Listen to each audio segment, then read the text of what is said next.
ওই সন্তান পড়াশোনা।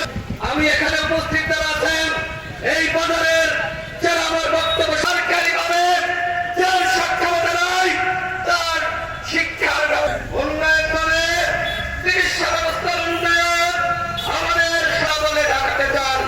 উন্নয়ন করে চিকিৎসা ব্যবস্থার উন্নয়ন, উন্নয়ন মানে পরীক্ষা নিরীক্ষায় সদর হাসপাতালে করতে পারবেন। জাতীয় পর্যায়ে